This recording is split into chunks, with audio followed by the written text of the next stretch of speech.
angular com ângulo de 105 graus.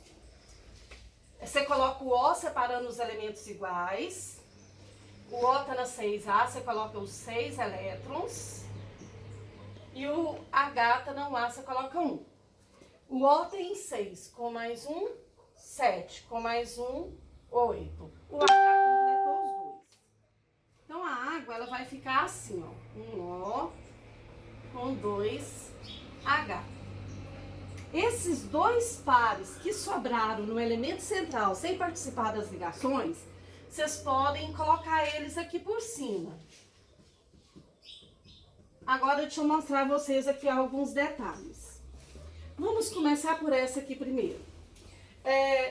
O oxigênio, os dois átomos vão ter a mesma eletronegatividade, a mesma atração por elétrons. Para quem já esqueceu, a eletronegatividade, gases nobres não participam, e quanto mais para cima, mais próximo do flúor, maior a eletronegatividade.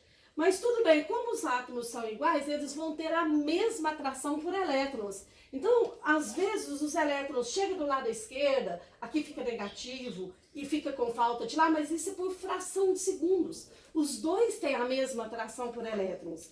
E essa molécula, ela é simétrica, ó, simétrica, um lado igual ao outro. Sempre que a molécula for simétrica, a molécula vai ser apolar. Essas moléculas apolares têm dificuldade de dissolver na água que é polar. Muito bem, então a água é uma molécula apolar. Agora vamos ver o caso do HCl. Se você olhar na tabela periódica, você vai encontrar a eletronegatividade do Cl, que vai ser 3,5, e do H, que vai ser 2,1. Então vamos lá. Se você olhar na tabela, a eletronegatividade do Cl é 3,5, do H 2,1. Ou seja, o cloro tem muito mais atração por elétrons do que o H. Se você olhar na tabela, o cloro está próximo do flúor. Então, naquele canto da direita, os elementos vão ter alta eletronegatividade, muita atração por elétrons. E o H está no cantinho da esquerda, ele tem baixa atração. Então, nós podemos falar que o cloro é o polo negativo e o H é o polo positivo da molécula do HCl. Então, essa molécula polariza. Em outras palavras, sempre que a molécula tem dois átomos e os elementos são diferentes, ela vai ter um polo negativo e um polo positivo. Ou seja, um elemento vai atrair mais os elétrons do que o outro. Então, ela fica polar. Ela vai ter dois polos, polo negativo, polo positivo. Se os elementos forem iguais, apolar. Então, essa molécula de dois átomos é a mais simples da gente compreender. Dois átomos iguais, a molécula é apolar. Átomos diferentes, a molécula é polar. Polar tem muita facilidade de dissolver em água. Apolar já tem dificuldade. Tanto que você pode ver, por exemplo, o oxigênio. Se a água estiver muito quente, o oxigênio vai embora, o O2 vai embora e deixa a água. Para ele dissolver melhor na água, a água tem que estar em baixa temperatura. Para ele dissolver melhor, ou próximo a uma cachoeira, por exemplo, também acaba dissolvendo bem mais.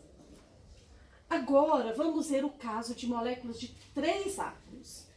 Vocês vão observar o seguinte. Sempre que não sobrar par eletrônico no elemento do meio, no elemento central, a gente vai observar o seguinte, ó. Não sobrou par, não sobrou par. Aqui já sobrou. Se não sobrar par no elemento do meio, a molécula vai ficar em linha reta, linear. Então, esse ângulo aqui vai ser de 180 graus. Ela é uma molécula linear. Porque não sobrou par no elemento central, os dois da extremidade vão distanciar ao máximo. Aqui também é o mesmo caso, ó, não sobrou par eletrônico sem participar das ligações no elemento do meio, então esses dois distanciam o máximo. A geometria das duas moléculas vai ser linear. Muito bem. Agora, olha a água. A água sobrou par no elemento do meio. Então, a água, se você representar ela em linha reta, vai ficar errado. Vai ficar assim. Porque esses dois pares eletrônicos vão ocupar muito espaço em volta desse oxigênio, repelindo as duas ligações para baixo. Então, esse ângulo aqui vai ser de 105 graus na molécula de água. Então, é diferente a maneira de você representar, ó. Não sobrou par no elemento do meio, representa em linha reta.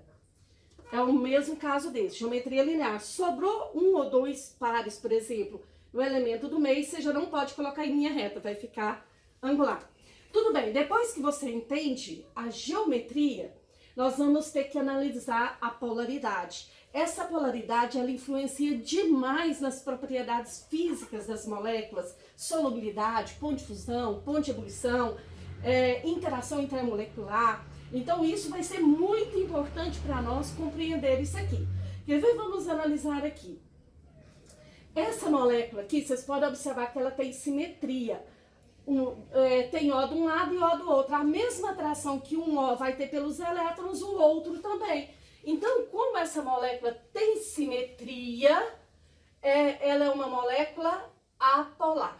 Por isso que gás carbônico tem que dissolver em água. Precisa de alta pressão para ele dissolver, por exemplo, na água do refrigerante, alta pressão e baixa temperatura.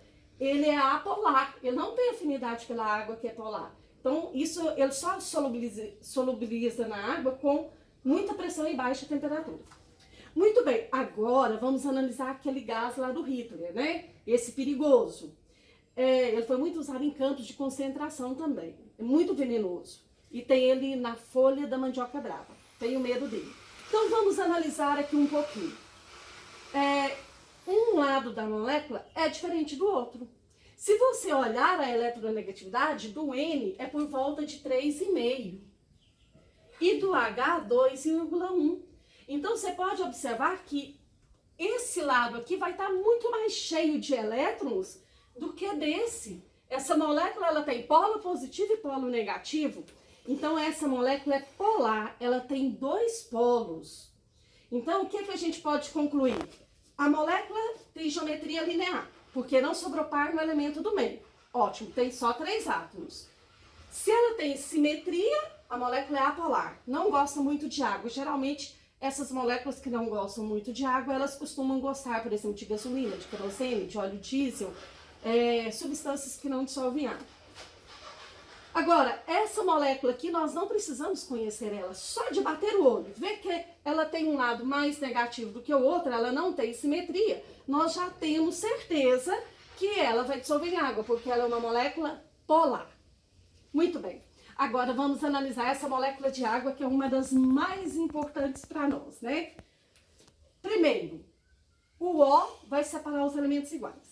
Você não pode colocar em linha reta, porque sobrou 2 pares de elétrons não ligantes no elemento do meio, no elemento central. Eles vão repelir as ligações para baixo. Tudo bem, então ela vai ficar angularmente. A água tem esse ângulo, 105 graus. Agora, vocês devem estar pensando, ela parece simétrica, mas ela polariza e polariza bastante. Por quê? Esse O é bastante eletronegativo. A eletronegatividade dele é alta. Então, esse O é mais eletronegativo do que o H.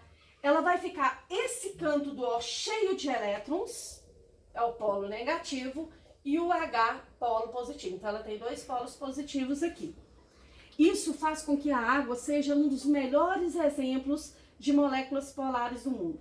Eu vou até passar para vocês uma regrinha que não tem exceção. Quando a gente fala da química, de uma regra que não tem exceção, a gente pode gravar que dá certo para tudo. Sempre que sobrar um ou mais pares no elemento do meio, a molécula vai ser polar. Sempre. Então, isso não tem exceção. Pode ser H2O, H2S. Essas moléculas que sobram pares no elemento do meio são sempre polares. Então, olha aqui, nós podemos concluir que tem facilidade de dissolver na água essa que é polar e HCl, que é o ácido do nosso estômago, tanto que ele está lá no nosso estômago, né, dissolvido em água. Então, essa e essa tem facilidade de dissolver em água. Gás carbônico e oxigênio, o homem consegue dissolver, mas tem que ser baixa temperatura e alta pressão, porque eles são apolares. Moléculas apolares têm dificuldade de dissolver na água.